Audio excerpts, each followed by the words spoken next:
Bueno, buenas tardes.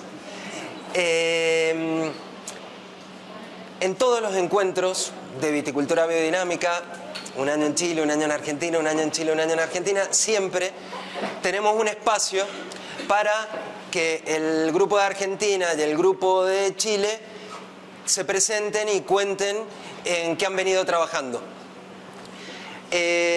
Ahora nos toca a nosotros por Argentina y mañana van a hablar de Chile. Quiero presentar al grupo. Somos el grupo Vinodinámicos y voy a ser brevísimo, pero el grupo Vinodinámicos es un grupo de... Somos un grupo de productores orgánicos y biodinámicos que nos juntamos para compartir experiencias, soluciones y también para compartir aprendizaje, porque en muchos casos lo que sabemos no es suficiente. Entonces nos proponemos aprender algo que vamos a compartir entre nosotros. Y queremos ser referentes de este conocimiento y de que se pueda hacer una agricultura más sana y sustentable. Pasemos. Nuestros valores son la integridad. Somos auténticos y coherentes con lo que pensamos, sentimos y hacemos. Somos generosos porque compartimos entre nosotros y hacia afuera. Somos tenaces. No sé dónde está Maricruz. Ella es Maricruz, aunque no se vea, está contando los ítems, los restitos vegetales que acarrean las hormigas en el trabajo para conocer a las hormigas de noche. Vínculos, sí, nos las bancamos, valoramos la amistad, somos amigos, valoramos la empatía y que de estos vínculos se desarrollen. Por eso estamos ahí también degustando y comiendo un asado. Compromiso, estamos comprometidos con nosotros mismos, con nuestros pares y con estos valores. Respeto, nos respetamos, valoramos la diversidad y la promovemos. Bueno, y la innovación, otro valor, porque siempre estamos buscando alguna nueva meta, algún nuevo método. Bueno, conocer lo que no conocemos, que es lo que les decía al principio. Y esta foto me da pie para presentar lo que vamos a contar, que es vamos a contar un resumen de lo que han sido el trabajo que hemos hecho con las hormigas en los últimos 3 años, tratando de contarles lo más importante. No vamos a ver trabajo por trabajo con todos los detalles, sino los puntos más importantes. Y acá Gaby, que está con nosotros, Gabriela Vargas, ella es una de las chicas que nos ayudó a hacer este trabajo, que en realidad lo hicieron ellas principalmente, bióloga del Liceo Agrícola, y también Carla Dagati, que no está ahora acá porque, bueno, amaneció muy enferma, pero hubiera venido. Y vamos a ver entonces ahora una presentación de hormigas. Puedes sacar esta y poner la otra. Pero les quería contar la historia de cómo nace esto y para entender también qué pretendemos con el grupo Vinodinámicos. Como yo les decía, compartimos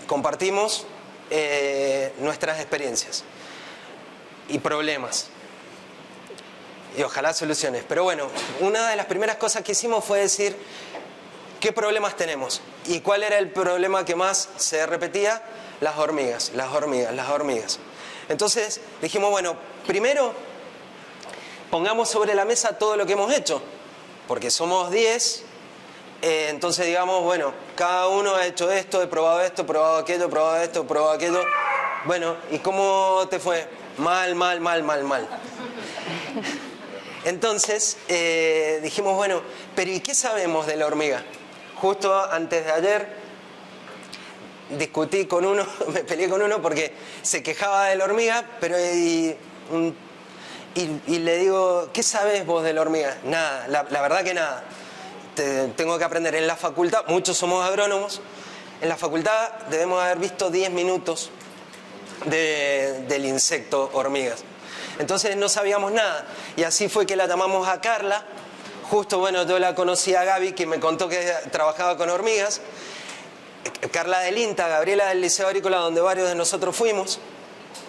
Entonces dijimos, hagamos algo, o sea, investiguemos algo. Todos los trabajos que se hacían sobre hormigas eran o en monte natural o en forestales. Pero en viñedo no había nada.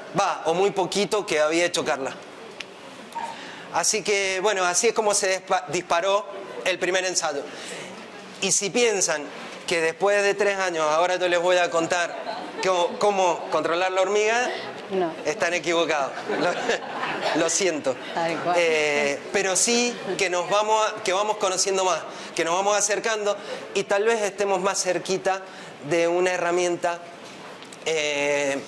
para vivir mejor todos, con la hormiga. Sí, con la hormiga. Bueno, bien. Gaby, adelante, yo me voy a ir metiendo. Bueno, y la idea también es que vayan haciendo preguntas. No nos queremos meter en detalles de cómo... No es una exposición de trabajo científico. Entonces no nos vamos a meter mucho en detalle, a menos que los pidan. Pero es un trabajo científico. Claro, nada más que en vez de presentarlo como... Sí, de hecho lo han publicado. Sí. Bueno, dale, Gaby. Bueno, muchas gracias, Mauri. Buenas tardes. Bien, contarles un poco, como decía Mauricio, el trabajo que fuimos haciendo durante 3 años. Con esto del querer conocer la hormiga y tal cual les cuenta Mauri, los trabajos no eran en viñedos, sobre todo con Acromyrmex lobicornis, que era el problema principal que había. Entonces dijimos, bueno, conozcamos la actividad de forrajeo. Se conocía, pero en monte, pero no en el lugar donde queríamos ir a ver qué hacía, qué comía, cuándo salía a comer.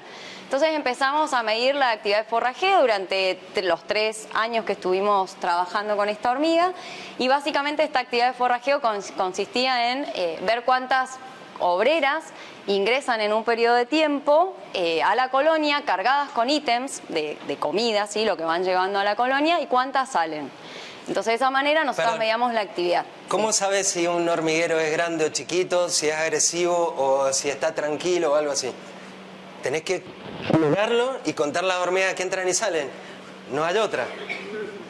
Bueno, eso es actividad forrajera. Claro, y lo primero que hicimos fue justamente ir a campo a reconocer colonias, ¿sí? Teníamos que ir a ubicarlas, identificarlas, y a partir de eso empezar a trabajar en estos muestreos. Una era la actividad de forrajeo, que está muy asociada a su actividad de trabajo, de salir a forrajear justamente, con la temperatura suelo, ¿sí? Entonces utilizábamos, una vez reconocida la colonia, puestas las estacas para poder identificarlas, porque dentro del viñedo, a medida que llegábamos al verano, nos íbamos encontrando con mucha vegetación en los interfilares, entonces podíamos perder la colonia. Las identificábamos a través de esa estaca pintadas con el número de colonia con la que íbamos a trabajar.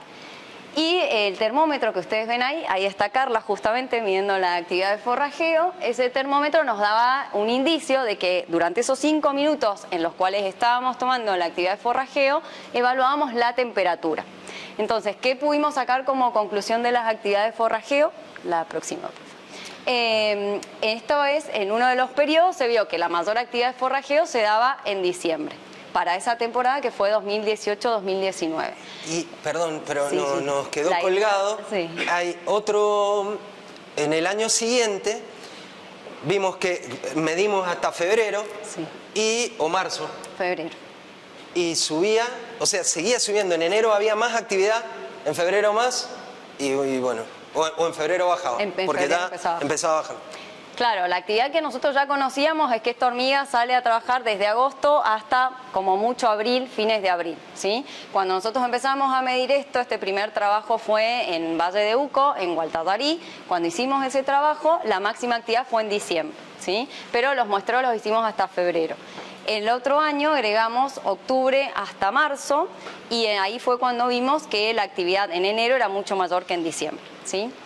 Y con respecto a la correlación con la temperatura, ese año 2019-2020, en esa temporada, decidimos evaluar durante 24 horas la actividad, porque eso no lo conocíamos. Nosotros la primera temporada habíamos ido durante el día.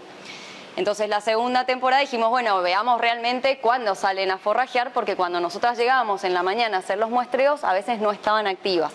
Entonces, ¿qué determinamos? Que está su actividad tan vinculada a la temperatura del suelo que durante el verano, o sea, los meses de diciembre, enero y febrero, su forrajeo se vuelve más nocturno. Eso lo sabíamos en la teoría porque ya está publicado en otros trabajos. Nosotras lo comprobamos. La hora de máxima actividad, en este caso ya estábamos en San Carlos, en la finca Aini, fue entre las 0 horas y las 8 horas. A las 8 horas era la máxima actividad que presentaban y eso tenía que ver, la próxima por favor, con la temperatura. Fíjense que el máximo valor de recolección, que fue a las 8 horas y que fueron 155 ítems, fue a un intervalo de temperatura entre los 10 y los 20 grados. Que eso también lo sabíamos, ya sabemos que esta hormiga con temperatura suelo mayor a 22 grados no forrajea, ¿sí? Entonces a las 8 de la mañana con una temperatura suelo de 20 grados como máximo fue su mayor actividad. Y a las 12 horas, que es el segundo periodo, fueron 149 ítems, había una temperatura suelo de entre 20 a 30 grados, ¿sí? Pero la hora de mayor actividad estuvo comprendida con temperaturas de los 10 a los 20 grados. Esto es lo que damos como conclusión en cuanto a lo que era la actividad de forrajeo. Claro. ¿Y yo cómo lo resumiría? Primero que nos dio claridad de que uno el daño lo ve en octubre, noviembre, el daño de las hormigas. Y piensa que después bajan su actividad, pero no bajan la actividad. La actividad va subiendo a lo largo que avanza la temporada y baja cuando empieza a hacer más frío. Solo que vemos el daño en octubre y noviembre. Y lo otro, que lo digo porque pensaba que era obvio, pero tal vez no, que si uno quiere marcar hormigueros o hacer un mapa de hormigas, o lo que sea con las hormigas, si las quieres ver, tenés que verlas a primera hora, en primavera y verano. Contra más calor haga, menos tiempo a primera hora vas a tener para verlas. Una pregunta. ¿Lo ves relativo a la cantidad de hojas presentes? Por eso decís que pues la actividad sigue subiendo, pero la ves en noviembre, diciembre, decís. ¿Ves? El daño lo ves cuando está brotando. Por eso digo, relativo a la cantidad de hojas presentes. Eso fue algo que nos preguntábamos por dinámico, porque uno siempre se preocupaba por las hormigas en formación, y después nos olvidamos y decimos, no, después no hace daño. Y con este estudio nos dimos cuenta que come más que antes, que pastorea más que antes, lo que pasa es que o tenemos otros problemas, y ya nos preocupamos por Sí. O como la canopia está más grande, no nos afecta. das cuenta. Pero por eso, acá está, es... porque queda más, pero tiene más la vida. El problema es que como nosotros también hay más feed, vemos menos el daño. Claro. Pero lo que dicen que en abril era más hacía. Sí, también... Sí. Bueno, Bien, pasó. la próxima. Bueno, y con respecto a la dieta, que acá también tiene un poco que ver con esto que están hablando de la presencia de la hoja, o mayor vid, que ya sabíamos que era lo que forrajeaba principalmente. Bueno, en el caso de la dieta lo que hicimos fue en el momento en el que tomábamos la actividad, lo que hacíamos también era colectar la dieta. ¿En qué consistía colectar la dieta? Llegaban las colonias, que lo veían en alguna de las fotos, llegaban las hormigas a la colonia, se capturaban cuando iban antes de que entraran a la colonia y se tomaba ese palito, esa hojita, lo que fueran llevando, lo que estaban acarreando, se guardaban y se llevaban para identificar después al laboratorio, ¿sí? Eso lo hacíamos durante 5 minutos o hasta colectar 30 ítems por cada colonia y después todo eso, una vez que ya estábamos en el laboratorio, se identificaba a través de lupa binocular, que ahí hay una foto, y eran fragmentos, ¿sí? Que es lo que va llevando la hormiga, así que prácticamente el reconocer lo que estaban consumiendo era armar un rompecabezas, para lo cual fuimos armando herbarios con la vegetación presente en el lugar, consultando bibliografía, o sea, fue todo un trabajo que demandó mucho tiempo. Es increíble, Gaby, viendo un pedacito de lo que lleva la hormiga, dice esto es vid, esto es Chenopodium.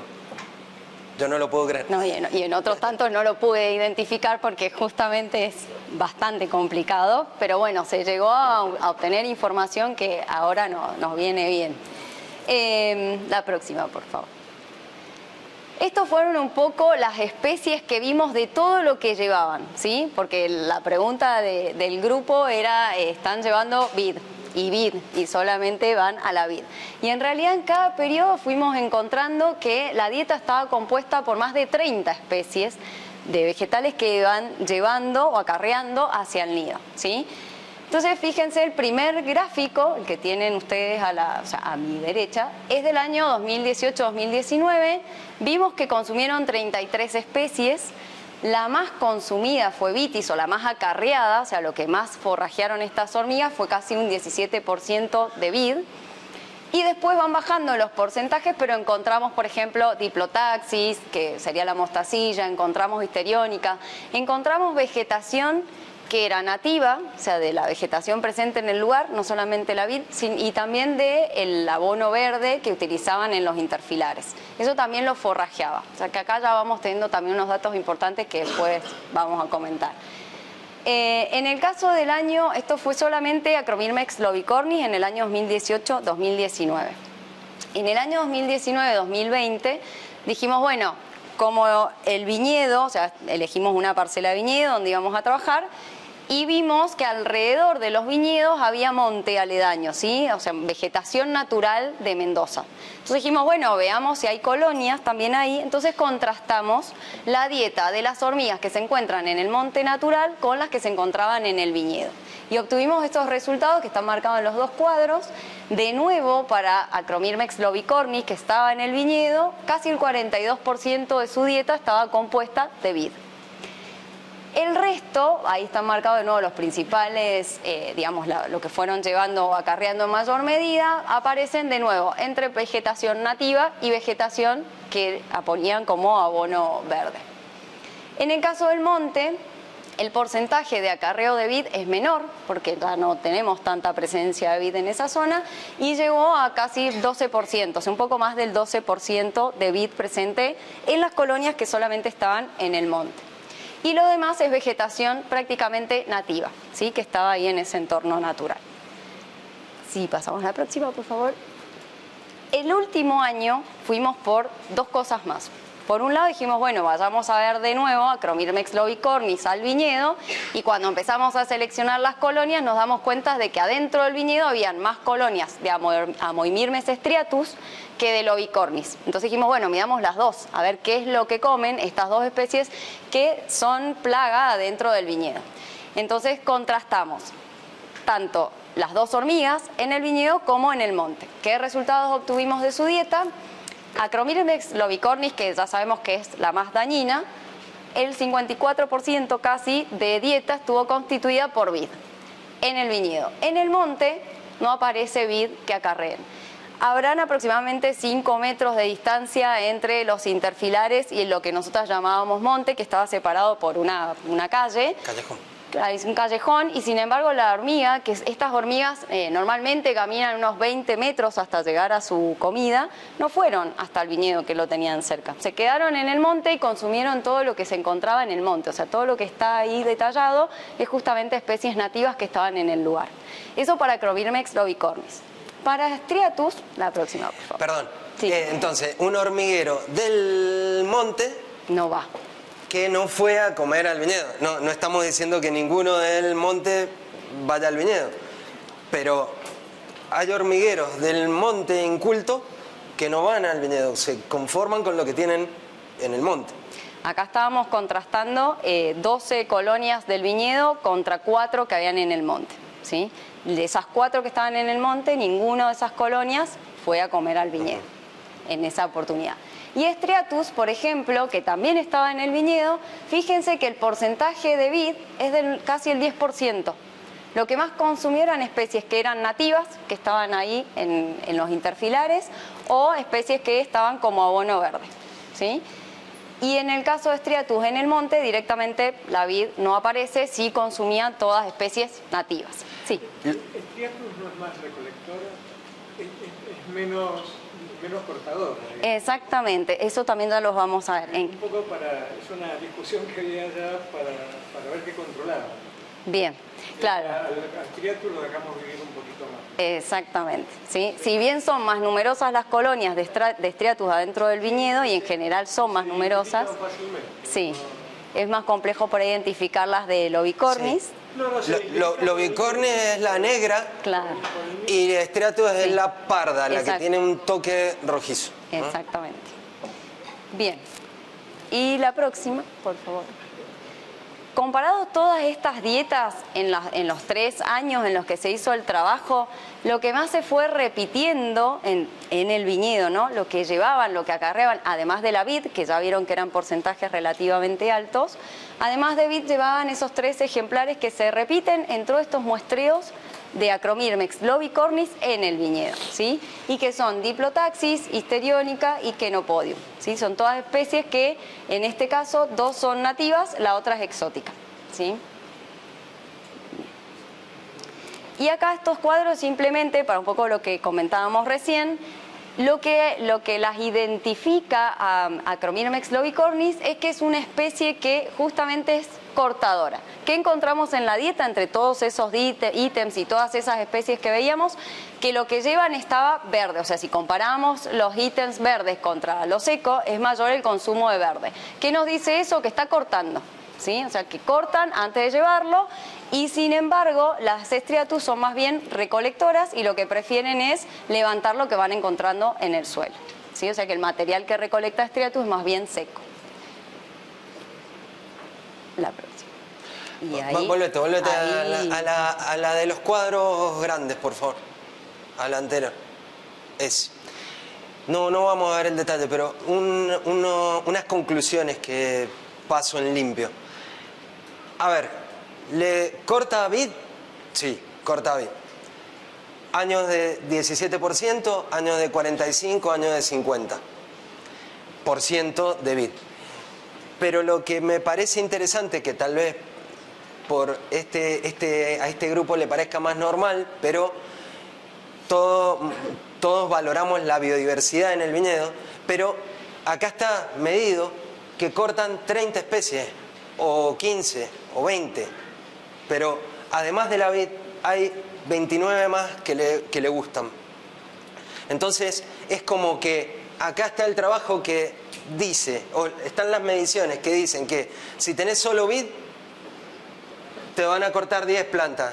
Si tenés vid con otra cosa, te van a cortar 5. Bueno, y vas a tener aire. Sí. ¿Y habla solo de la hoja o hay fruta también? Porque no leo desde acá.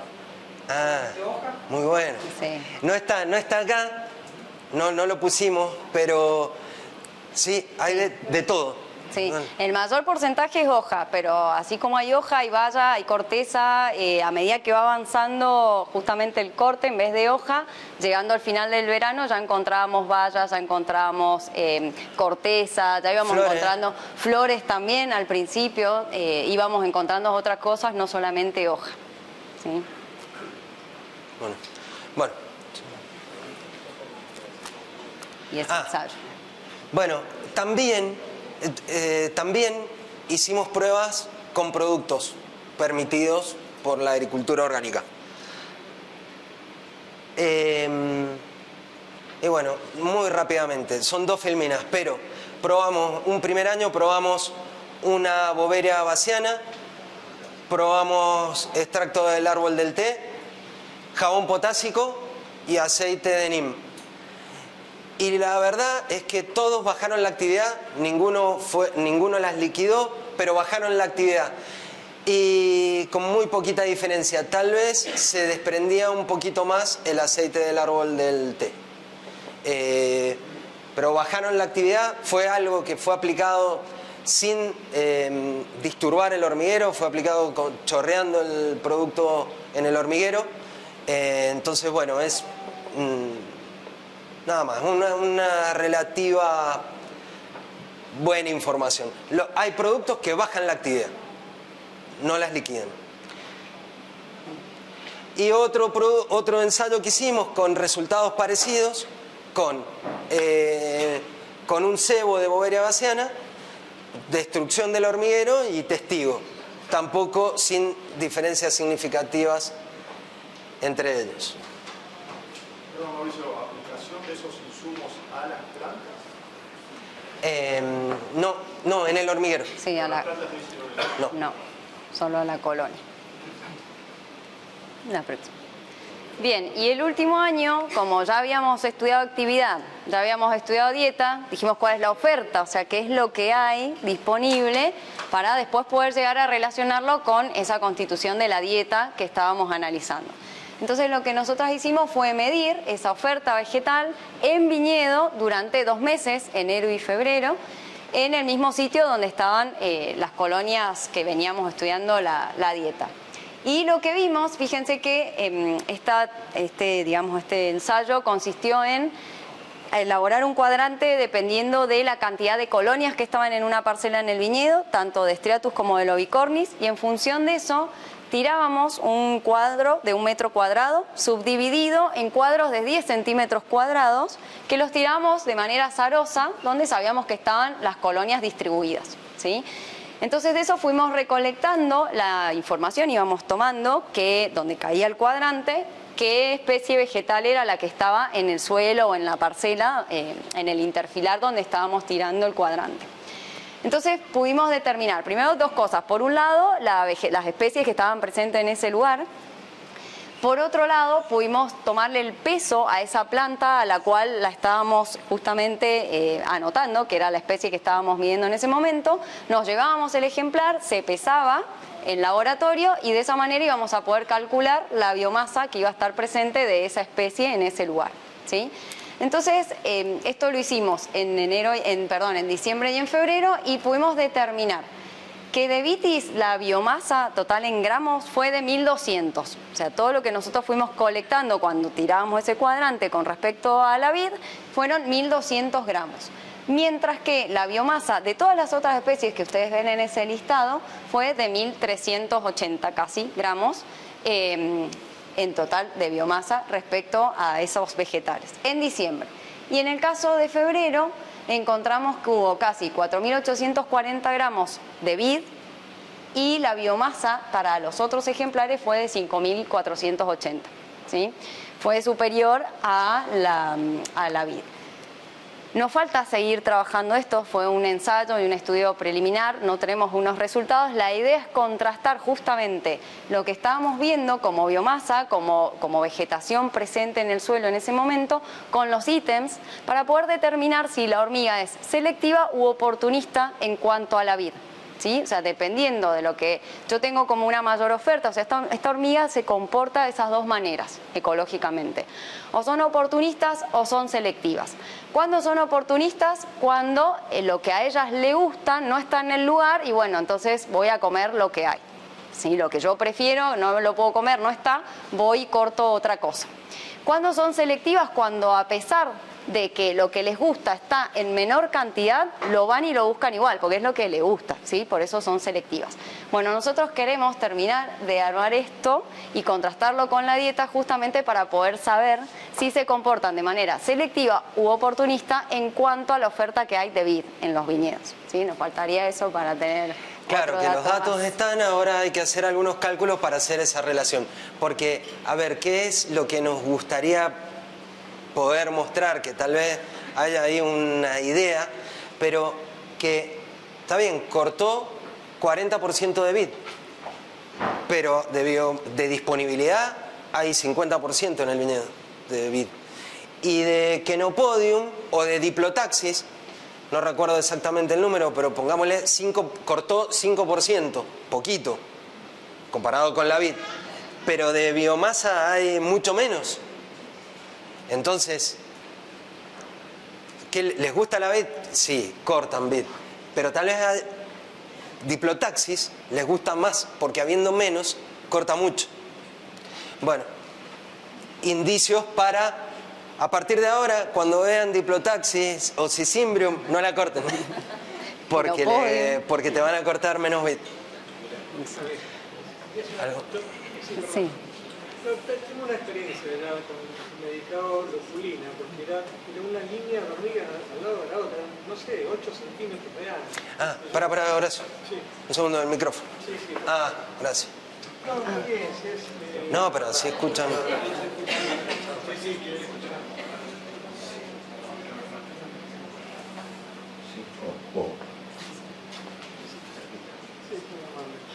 No, decía que medicaban lupulina, había un nido muy importante y se dedicaban a recolectar esa planta puntualmente. Yo no he visto algo generalista a las hormigas transportadoras, porque por ahí cosechan flores de olivos, que también los tenemos, o plantas nativas en la zona nativa que corresponde a la empresa. Y en el tema de la huerta, y depende cómo les bendiga, pero realmente por ahí cambian. Pero con medicado fue una cosa muy puntual, porque durante mucho tiempo, y tanto que el nido ese no se ha controlado todavía, porque no causa un daño. ¿Para qué lo vamos a controlar? ¿Viste? Claro. ¿Viste? Pero, perdón, tuve un caso también de una persona que decía, mirá, yo veo a las hormigas salir del viñedo a cortar, el hormiguero está en el viñedo, y van y cortan en el cuartel de enfrente de alfalfa. Sí, sí. El tema es que por ahí se me ocurre que se podría hacer un estudio de qué necesita el hongo, que de último se alimenta la hormiga. Y otra cosa importante, ya que es un hongo, entonces trabajar con aquellos elementos, compuestos que actúen antagónicamente con ese hongo. Lo que se hizo fue cocinar arroz, se lo dejó dentro de bolsitas con distintos puntos de cocción y se dejó que produjese el mismo arroz, el almidón, empezaron a aparecer hongos y es eso lo que se colocó en los campos. Las hormigas empezó a llevar ese arroz con el hongo. Hubo una disminución en cuanto a la población, no puedo especificar realmente si fue el arroz con el hongo, pero hubo una disminución en la población de esos hormigueros en particular. Es un punto interesante, buscarlo por ahí. Después se tomó arroz, se colocó con sulfato pútrico, pero evidentemente las hormigas tienen, evolutivamente nos llevan, no sé si 300, 400, 500 millones de años, qué sé yo. O sea, hay cosas que no le vamos a ganar. Pero con el arroz con el sulfato cúprico no produjo la misma acción. Era vos. Sí, el sulfato cúprico es un herbicida aplicado en cultivos orgánicos. Bueno, nada más, era ese aporte. Gracias por compartir al máximo. Sí, la pregunta que quería hacerles es, estas experiencias...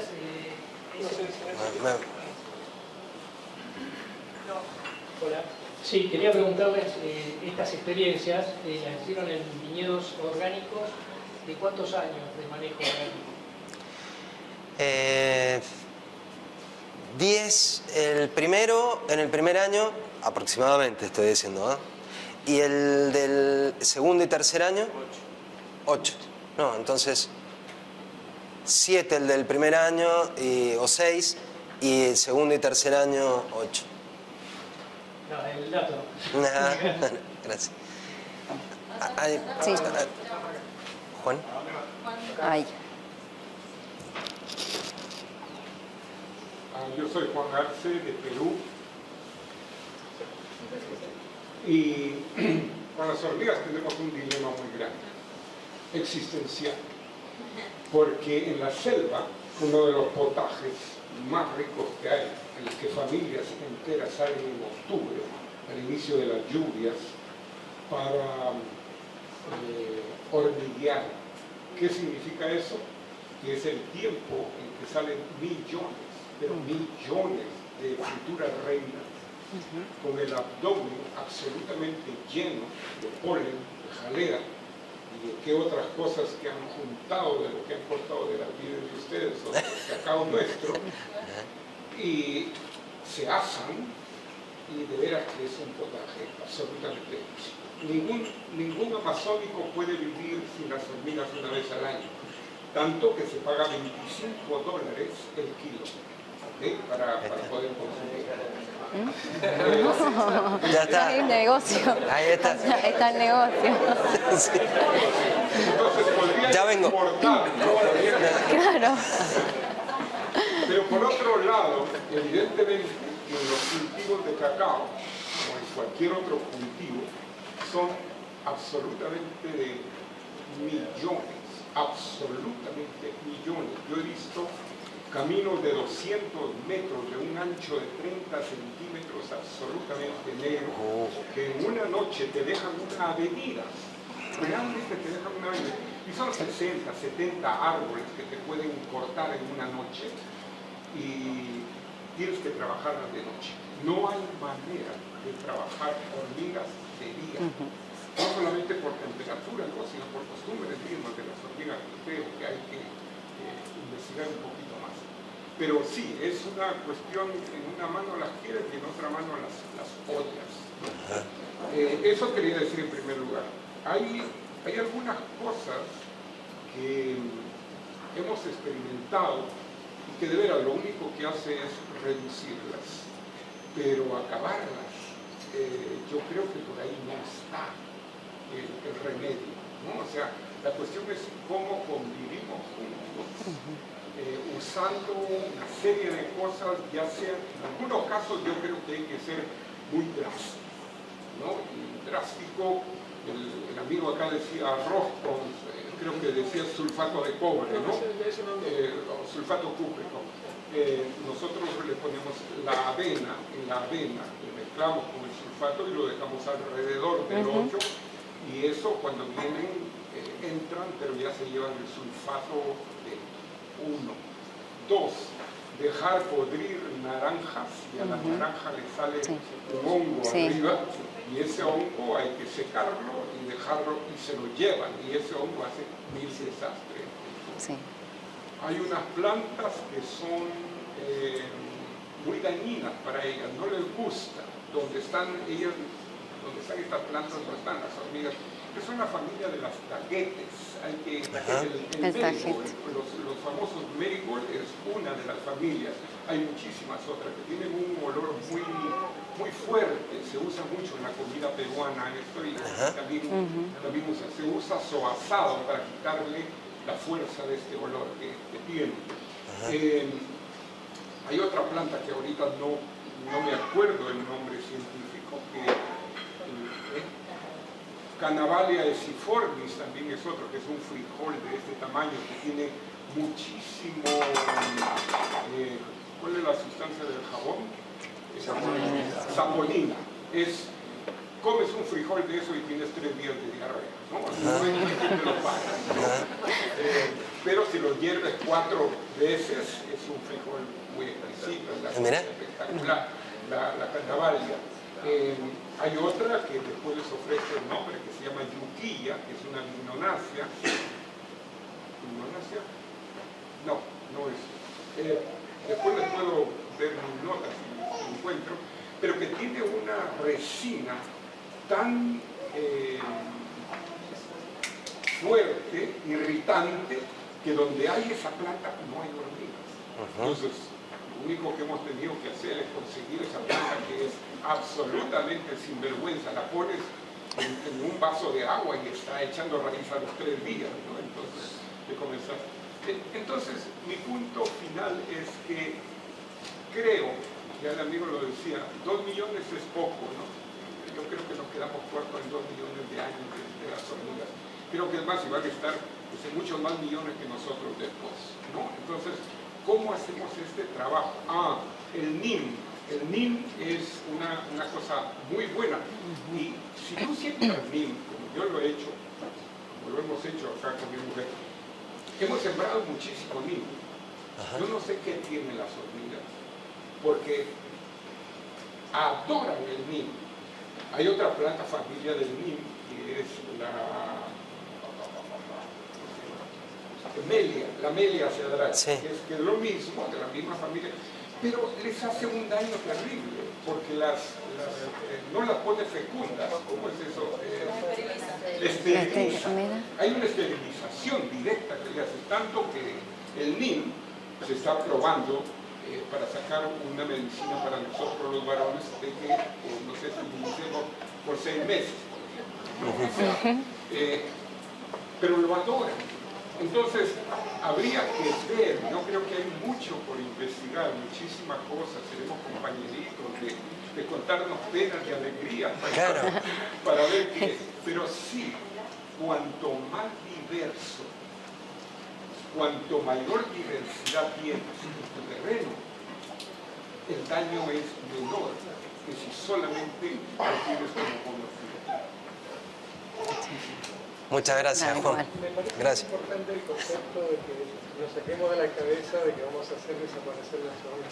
Por eso llevarlo a cualquier insecto, microorganismo o lo que sea que esté compitiendo con el cultivo. Así la cosa. Así Tenemos es. la historia de la década del 60 con la Revolución Verde, así que con eso basta. Bueno, ¿algo más? Bueno, muchas gracias. Gracias.